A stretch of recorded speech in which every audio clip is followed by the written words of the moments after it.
You forgot to make me my lunch. The wife should never slack off with her house chores. My ears hurt from his scorching scream. Huh? You forgot to make me my lunch, huh? The wife should never slack off with her house chores. Come again? You can hear what I'm saying. All I heard was, you forgot to make me my lunch. The wife should never slack off with her house chores. That's all I heard. But I didn't hear what you said after that. Well, that's all I had to say. Oh, okay. Well, so? And then what? You forgot to make me my lunch. And you forgot what we talked about, didn't you? My name is Lisa. And I live with my husband, Paul, and our 2 children. My 3-year-olds are too energetic every day. We are blessed with twins. I consider it a miracle that they both turned 3 years old with no problems. I was raising 2 mischievous kids, and as every day was very busy and hectic, I always felt like physically I was about to fall apart. Maybe that's why I don't really remember how I managed to raise them until they were 3 years old. However, once they began to understand the words, they began to understand what I was saying. And now we spend a lot of time playing together. And I gradually began to feel more relaxed about raising our kids. My husband, Paul, is a company employee, and Paul's family runs a cake shop in our town's shopping district.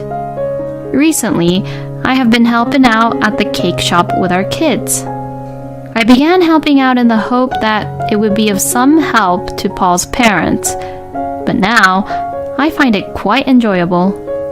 When I first started, I mostly served customers, but recently I have been put in charge of making custard pudding under the guidance of my parents-in-laws, Jane and Phil. I am quite enjoying it and addicted to this job, but my husband, Paul, has no interest in his own parents' cake shop. He is just not at all interested in baking and eating cakes. Hey, are you sure you don't want to take over your parents' cake shop? You're talking about that again? There's no way I can take over the shop now. I haven't even had any training. Oh, so you're saying that you're willing to take over the business if you can get some training? That's not what I meant. I'm not going to take over the shop, no matter what anyone says. Because there's no future to it. You know that, right? The number of people visiting the shopping district is decreasing year by year. And because of that, recently, there are stores which are closing for good. And when I think that if I'm the cake shop owner, that's just impossible and unimaginable. Why not? Because it's embarrassing. Why would a grown man like me have a cake shop? I don't want to do that. Well, it's true that there are stores which are closing for good. It is also true that the number of people in the shopping district is decreasing every year. I wonder if it's because of the large shopping mall which just recently opened nearby. But still, I think my parents-in-law's cake shop is doing quite well. Their weekday sales are not too bad, and especially their holiday sales are quite good. And above all, the cakes that Paul's parents make are very delicious. It is a shame to see that not many people get to have the taste of their delicious cakes. Even though I have thought about it a lot, the store will probably be gone someday, as there is no one to take it over. I felt very sad thinking about that. And my husband has zero interest in helping out his own parents at the cake shop. There is one place where Paul goes on his days off. Good morning. Are you going there again today? I call out to my husband, who has been rushing around in the morning getting ready for the day. Oh, we're going for the big one today. Well, he's in a good mood since this morning. Paul loves making bets through horse racing and boat racing. On his days off, he always goes to one or the other. You. What? What's with that face? What do you mean? You're bringing down my morale. If I lose, it's all your fault. Huh? You know, you should just let me do what I want on my own day offs. I'm working full-time on weekdays to feed you and the kids. If he says that, then I have 0 days off having to deal with the twins, though. It is true that my husband's earnings keep our family running. But when we first got married, I intended to continue my job. But that's when Paul said, I'll work so hard that you won't have to put in all the hard work. You'll just have to take care of the family. I believed his words and devoted myself to taking care of the house, giving birth to our kids, and even raising the twins on my own. How dare he talks to me about doing what he wants to do on his day offs? Well, it's true I do help my husband's family business because I like it. And I accept that I am tired in my own way. But the fact that my husband is putting all his energy and money into what he only likes to do, that's not funny. Saying what he wanted to say, Paul left the house happily. And I take the twins and head to my in-laws' house. Lisa, thank you for coming in today too. Lisa, you really help us out a lot. As you can see, my mother-in-law Jane is a very kind person. And I'm so happy to see our adorable grandchildren. My father-in-law Phil is a quiet man, but he is smiling right next to Jane. I really wonder if Paul is actually their son. Jane always expresses her gratitude, but not once has my husband expressed his gratitude to me ever. Aside from my husband, I love both Jane and Phil. In fact, I think both Jane and Phil wants my husband to take over their cake shop. I could feel their hopes and sentiment from time to time. It's already enough that Lisa became our family to be Paul's wife. I'm really grateful. Jane would say this from time to time as if she was telling herself that. And Jane is such an understanding person who listens to me very carefully. Oh, Lisa, I'm sorry that Paul is being so selfish. Oh no, it's okay. Please don't worry so much. You know, Lisa, Paul is my son, but you have also become our daughter. If there's anything Paul's not doing right or he's being unfair, and if you're having a hard time, you can always talk to me about it. Thank you very much. Jane says this to me, but I couldn't really complain about her own son. I am really happy that she calls me her daughter, but I guess it is not pleasant for her to hear me say bad things about her own son, who is still related by blood. Like this, my relationship with my in-laws are good, but my relationship with my husband is not so good. My dissatisfaction towards my husband gradually built up. And then came December, one of the busiest seasons that comes twice a year for the cake shop. My in-laws and I discussed about how to proceed with December, and we decided that I would stay over at their place this year to help prepare the cakes. Hey, it's before Christmas, but I want to come in and help your parents with their cake shop, so I'll be staying at their place. Huh? You see, December is their busiest season. Yeah, so? What do you mean, so? It's not that easy with just the two of them at the shop, right? If I go and help out, we can finish preparing to make the cakes earlier, and they can get some rest too. Yeah, but why do you have to stay over? Why don't you just come back when you're finished for the day? You've seen how hard it is during the busy season since you were a kid, right?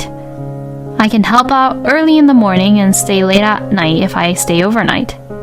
No, that's fine, but that's something you can also do without having to stay the night over there.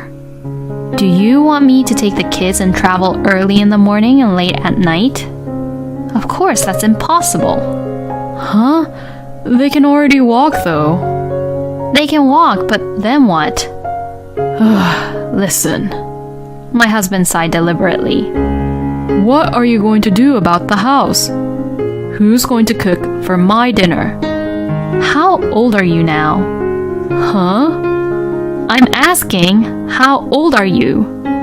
Oh, yes, I'm 32. A 32-year-old man worrying about his dinner? No, I meant... Speak up. No, I'm fine. I'm sorry, I'll take care of it myself. You should go to my parents' place to help them out, Lisa, please. Okay, I see. Well then, that's that. On the appointed day, I went over to Phil and Jane's house. It was a good decision to go to their house on that day. There was a large pre-order for the whole Christmas cake and more orders for custard pudding than usual. We finished up the work in the evening and went to sleep in preparation for a full day of work tomorrow. Then, the next day, we started preparing from sunrise. While the twins were sleeping, I was working silently. In no time, we noticed that it was getting lighter outside. When the twins woke up, I decided to pause the work and have breakfast. When we finished breakfast, the twins were unusually quiet as they watched us work. I wonder if they understood that we were busy. After watching us work for a while, they played quietly in the entrance hallway, which we could see from the kitchen. Then, when we were about to take a lunch break, my phone rang.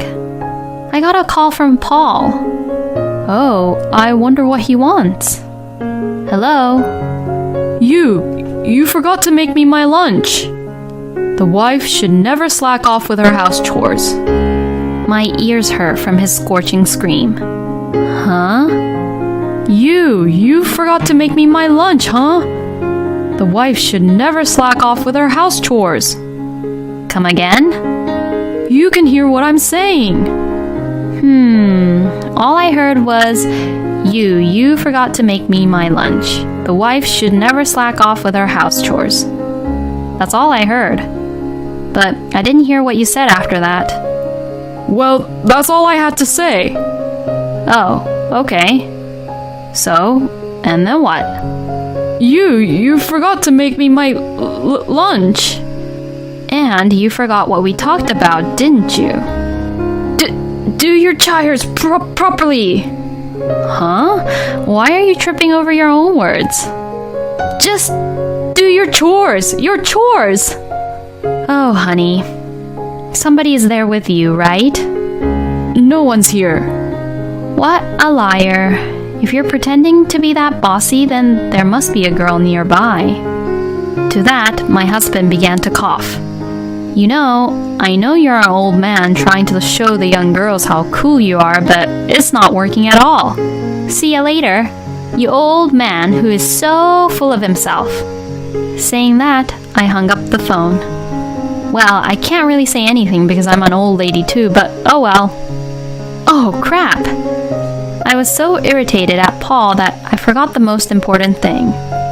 Paul's parents are currently right behind me. Oh no, I can't believe I did that in front of them. I turned around to face them while trembling with fear. Then, Jane began to laugh out loud. Oh, how satisfying! Huh? Yep, I knew it. You're a good wife, Lisa. I was always worried that Paul was always harassing or abusing you. But Lisa, you've got it completely under control. I'm pretty competitive, you see. Hey, Lisa, why don't you just get rid of him? What? You were already fed up of him, weren't you? I've been married to Phil for a long time, so I can understand. Huh? Honey, that's a bit... Oh, I didn't mean to cause any misunderstanding. I love you, Phil. Oh, phew. I was so surprised. And well, me too. Aw, they're so close. I looked at them both while thinking that. I can tell, you know, that it's only natural for the wife of Paul to be fed up with him. I I told you before, right? He is indeed our son, but you are also our daughter. So I don't want to see you being pushed around by him anymore. You know that when you look at your own kids, don't you? They don't really miss Paul, do they? My mother-in-law said, looking at the twins who were playing with each other at a short distance away. I'm so grateful to have met some really understanding people, let alone my parents-in-law. My eyes were welling up with tears. Everything became clear to me now. I decided to let out my feelings for my husband that I had been keeping bottled up. That day, I went home and waited for Paul to return back home. When he came home a few hours later, he was looking around the room. Oh, where are the kids? Your parents are looking after them. Oh, I see. I need to talk to you. Is it about what happened today? I have decided to divorce you. Huh? What are you saying all of a sudden? Are you mad because of what happened today? I have a position to keep in the company, you can understand that, right? Every little bit counts. Huh? I'm divorcing you because of all the little annoying things that piled up in me about you has exploded. I have put up with you not helping me with anything until now. I have accepted you when you pressured me to quit the company, but I'm just so fed up with your attitude about trying to show off to other people. So, I am divorcing you. I've already decided with that decision. My husband's face was twitching while he heard what I had to say. Wait a minute. What about the kids? Don't you think it's pitiful that they're still that little and don't have a father if you divorce me? Don't you think they don't want a father who's just there? They don't even come near you and you don't recognize who is who, right? You better stop joking around. Who the hell do you think I am? An old man just trying to show off. It's not a good idea to joke around at a time like this. I'm quite serious though. Show me a photo of the twins. I'll guess it right. And if I guess right, we won't get divorced and you and I will stay married. Alright then, fine. Then, show me a photo of them. Get a photo from your phone. Huh? The photo of the twins on your phone. My husband freezes. You don't even have it, do you? The photo of the twins. That's just a coincidence. You're just an unfit father. You haven't taken a single photo of them in 3 years, and that's your answer, right? Besides, I know you're hiding something from me. Huh? You are, aren't you? What? How do you even know about that? Of course! My friends are still working for the same company as you. Come on then, say it yourself. If I say it, then will you reconsider the divorce? Then no. No thank you. I'll say it myself. I heard that you were demoted and had your salary reduced for sexually harassing a new employee. You hide the truth and spend your days off at the horse races and boat races. What a great life you're living, huh? My kids don't want a father who was demoted for sexual harassment. Well then, call me when you sign the divorce papers. I am so sorry. My husband was on his knees crying, but I went through with it and left the house. Well, it also felt good that my knee hit my husband's head as I was leaving. When I returned to Jane and Phil's house, they welcomed me with a victory sign. And when I told them about Phil's sexual harassment incident, they were beyond stunned and filled with anger. When my husband followed me, Jane threw a holly ornament at him, telling him not to ever come back. Holly is to ward off evil at Christmas, you know. I love this part about Jane. After that, Paul seemed to be shocked by what was thrown at him, so he signed the divorce papers and put them in the mailbox. With this, my husband and I were divorced. My friends who know about this divorce incident have told me to get child support, but I haven't done so to this day. This is what I intended to do. I am going to raise my sons without getting any penny from him. I know him. Even if I claim for it, he's just going to argue back saying, I raised them too. I don't even want to get any help from that guy. And now, I am living with Phil and Jane. and that's because I'm going into training. They said they want me to manage and take over the cake shop in the not-so-distant future. In order to respond to their wishes, I have asked them to help me raise the twins as I will undergo the training. Even now, my sons never once talk about their father and they are full of energy. My life is going to be fun from now on. I am glad that Lisa was able to get a divorce before the twins got hurt even more. I guess a bond can be built even if there is no blood connection. I hope everyone in the cake shop is smiling. Thank you for watching until the end. Please subscribe to our channel. We hope to see you in our next video.